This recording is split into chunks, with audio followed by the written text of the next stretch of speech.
I'm here with Hank Haney. I hate to be rude, but there's a rumor that you have a 10-month-old baby. Let me repeat that, 10-month-old baby. That is true. Henry Hudson Haney, my first child. Wow. So it's very exciting, and I mean, it's been really cool, and so obviously a very new experience for me. But I can't wait till I can't wait till he's swinging a club. Of course, I get brought to reality every once in a while because I saw Curtis Strange, been a friend of mine for a long time, at the SAS tournament. And he says to me, Hank, I understand you had a kid. And I said, yeah. He says, have you done the math on that? And I said, yeah. I mean, I'm 58, so yeah, I have done the math on it. But it's very exciting. Here's my concern for you. When your kid is in junior golf, and and you're trying to help him, and some kid says, hey, butt out, Gramps. And then you and the kid get in the fight, and you come out. I'm worried about this. That's a very real possibility.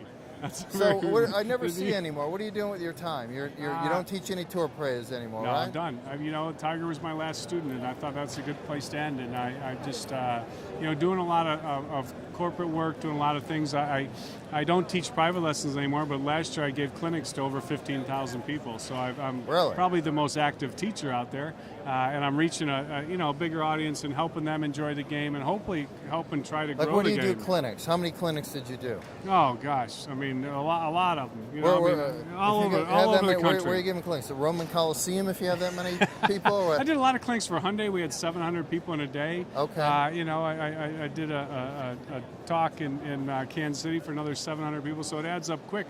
But it's been fun. I mean, just spreading the word a little bit and helping people enjoy the game more. I'm having a good time. How many days a year do you work?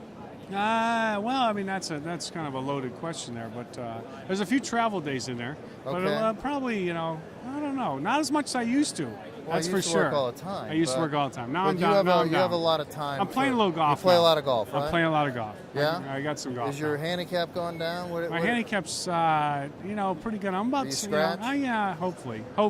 Yeah. I don't know about today, but I hope I am. All right. I've been for a long time, so hopefully I'm still there.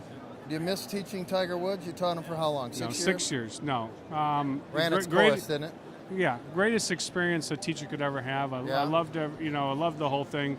But do I miss it? No. I mean, I'm glad that I had that experience. What did you learn from him that made you a better teacher? Well, I mean, what you learn from him is you learn that it's not enough just to say something. You have to be able to communicate it, and you have to be able to get them to understand it, whoever your student is, and you have to be able to get them to try and do it. And that's easier said than done. Just because you have good information or you think you have good information doesn't mean your student's going to do it. And Tiger is he's not your normal student, and you wouldn't expect him to be. You wouldn't expect him to be. More intense than any student you've More ever intense, had? harder to get through to. Harder to get through to. Yeah, does his. I mean, he's going to do his thing, and you just hope. Your goal as a teacher, really, with him, in my opinion, is just to kind of. And there's other great achievers are like this. You try to point them in a certain direction. Just try to get them to go in a certain direction. Let them find their own way, but you hopefully point them in a certain direction. I kind of likened it to like a farmer planting seeds, and you just see if they grow, and if they don't grow, you don't take it personal. You just plant some more, and but you don't line up and tell them what to do. I mean, he's Tiger Woods. He wanted you to take the left ball out. That was like a mandate, right? That was a mandate. Then all of a sudden the left ball's back in and I'm gone. Yeah. I don't know. So how do you teach when you have to take the left ball out? Does that complicate teaching? Did you have to be No, Make not it really. easier? Yeah, it kind of does because you have a certain grip to take the left ball out. You have a certain weaker. You point the club more left at the top of your swing, which doesn't mean that you're laid off, but it means that everybody's going to have a variance there. Right. So the idea is we're either on line or we're left. Right. We're not on line or across the line. Right. So we don't mind if we're a little bit left because we're not across the line. And if you're across the line like Natalie Gulbis or Daly, you're gonna more tendency to hook it. Yes, you drop the club inside, more tendency to hook it. Okay. Exactly. If you're laid off, more tendency to cut it. You were with Woods 6 years, is that right? Correct. How many majors?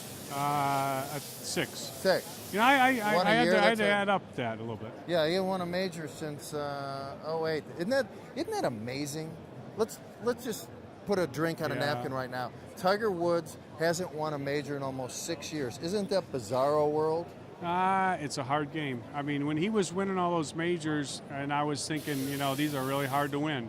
I never took the next one for granted, but you always thought that the next one was going to come.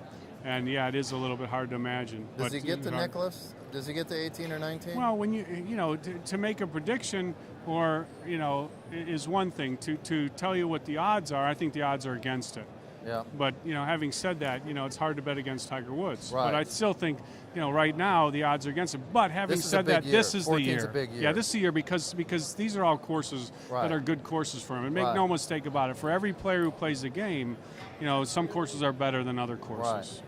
Yeah. Okay, now you did a book after. When did you guys break up? 11? Spring of 11? 10. 2010. Yeah, it was my last year. Oh, wow. Yeah. So that was right after his tabloid. Right after the comeback. The first tournament he came back was my last tournament. Okay. Yeah. All right, so you wrote a book called The Big Miss, got a lot of attention. The title got a lot of attention. Yeah, I did. He seemed to have pierced lips talking about it, didn't seem to like it. Yeah. How did the book sell? What was the reaction you got? And what did the Woods camp tell you? The reaction was incredibly positive, and it's unbelievable. I can't believe how many people still come up to you today and say, Hank, I've been reading your book, and it's just great. And the number one comment that I got, by far, wasn't even close, was, the popsicle? No. The number one comment I got was that people said, I was a Tiger Woods fan, and now I've read the book, and I'm a bigger Tiger Woods fan. That's really? the number one. That's the number one comment that I got. Yeah. As far as his camp is concerned, the only comment I ever got was from the lawyer from Tiger's Foundation. He said, Hank, I read the book, and it was a great book. And that was the only comment I got. Really? So, yeah. The lawyer from his foundation called you up? No, he saw me at an outing, and he came up to me, and he said, Hank, I'm the lawyer for Tiger's Foundation. And I said, oh, boy. He said, I read your book, and he said it was a great book. How much have you and Tiger talked since you guys parted ways? The last conversation I had with Tiger was he said, Hank, we've been great friends, and the most important thing is that we just need to stay that way. And that was the last time I ever talked to him. And that was when you guys split, right? That was when I let him know I was So going. you haven't talked since the split? No. That seems odd to me. A no? little Yes? bit. Does it strike you as odd? Are you okay with it? Yeah, well, I'm fine. I felt great about how I worked with Tiger. I felt great about how we got along. Everything was good. And, I realized that, sometimes when there's a blurry time when you have a business relationship and a friendship also, and when the business part comes to an end, things get blurred. And I think with Tiger, they probably get blurred, quite a bit. But that's that's life, and you Word move on. come back to you that he didn't like the book. Obviously, he put out a vibe. He wouldn't answer. Yeah, I never heard questions anything. about, no? I never heard anything. But I didn't. I didn't really take that into consideration when I wrote the book. I thought, hey, these are my memories too. I'm not the only coach that's ever written a book, and the response I've gotten has been so positive on the book. I mean, and it's been positive about Tiger, which made me happy because it was meant to be that. People appreciate the greatness that is Tiger Woods, and I think that came across in the book. So a guy off the street can't call you up and get a lesson from you anymore? No. Done. I teach. To be honest with you, I teach 3 or 4 lessons a year to people that just don't care how much it costs, and I donate all the money to charity.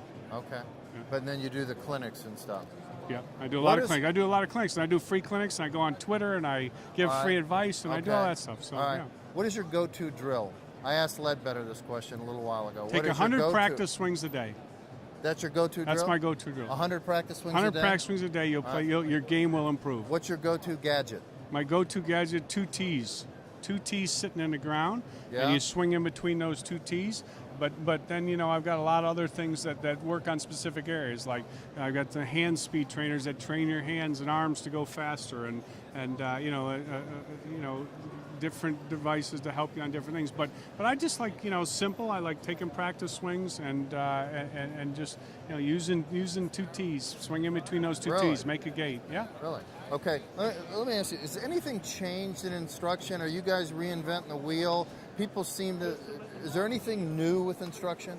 Anything new I don't, other than technological advances where you can see how the body works? Right.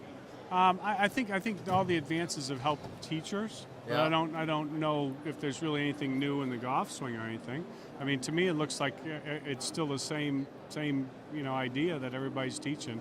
Doesn't seem that different. But everybody wants to package theirs a little different to make it seem different. But to me, it's still golf. It's still basic fundamentals. Well, and there's so many different ways to the Hall of Fame. I mean, Right, that's the bizarre thing about this game is there are $1 million swings and guys are selling shirts as an assistant pro in the shop, right? Right. You know, No doubt about it. One year at the Senior Skins, and we'll wrap this up, had these 5 players, Chi-Chi, Palmer, Nicholas, Floyd, and Trevino. Not a classic swing among them. Right. How do you explain that? You know, I mean, just you're around right. impact zone? Yeah, impact zone, and playing the game. You got to be able to play the game. You know, it's not just hitting the ball. You have to play the game. There's so much emphasis on hitting the ball, but you have to play the game. Right. Yeah, and I think you're right. That's a good point. All right. Happy New Year. Good Thank to see you. you. Thanks. Take care of that Enjoy little it. one. Thanks. Yeah, thank you.